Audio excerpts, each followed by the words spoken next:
Hey guys, it's Dr. Johnson here at Compassionate Care. I just wanted to talk to you guys a little bit about pain management in dogs and how to recognize the signs of pain in dogs.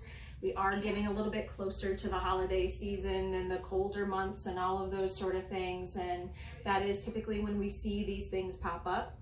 Off camera here I have Anya, and she is going to be asking some questions that we commonly hear, and we're gonna go through some of the stuff.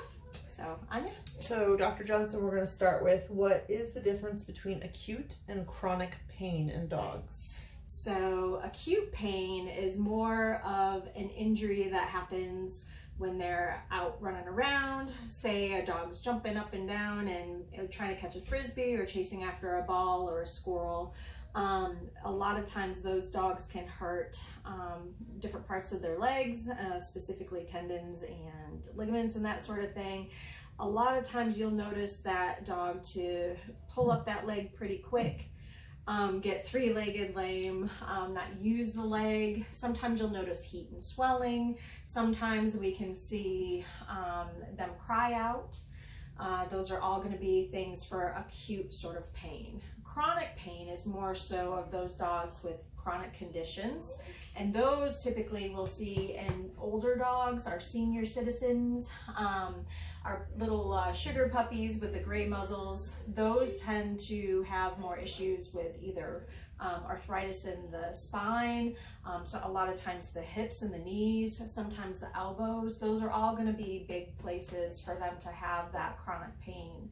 And those signs are going to be a little bit more subtle, and they're not necessarily going to be something that we're going to hear them crying out, something that potentially we could see. Maybe they're not jumping up in the car as easily, they can't jump on the bed, they can't complete walks and do those sort of things like they used to be able to do. We might notice a lot of maybe slow to get up and down off of the beds, their dog beds and that sort of thing. So not as playful or active. Those are going to be the things that we look at for those sort of things. So how quickly should I bring my dog in if I suspect that they are in pain?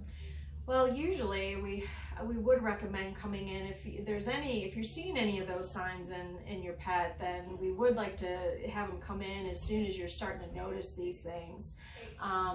Especially if it's more of an acute injury where they were doing something and all of a sudden are lame. Those are the ones that we really want to see sooner. Those tend to be a lot more painful for the pet. And certainly the chronic ones, we want to see them as soon as we start seeing signs, because there's a lot of things that we can do to help kind of alleviate some of the pain and help to treat those things to get that animal in a better position moving forward. So, yeah. You already covered some of this, but what are some other signs and symptoms that my dog might be in pain? Yeah, the big ones would be, the slowing down, the lack of appetite or not eating as well, decreased activity, laying around more than usual, and again, like the acute pain, more crying out, swelling, not using the leg, limping. Those are all some pretty good signs to keep an eye out for. Are there any human pain pills like Tylenol or Advil that's okay to give my dog? I typically do not recommend any of those sort of things. We can see a lot of issues when those medications are given that can be potentially can do damage and stuff to internal organs. So we definitely recommend discussing with your vet specifically, what medications are safe and what their recommendations are for pain control.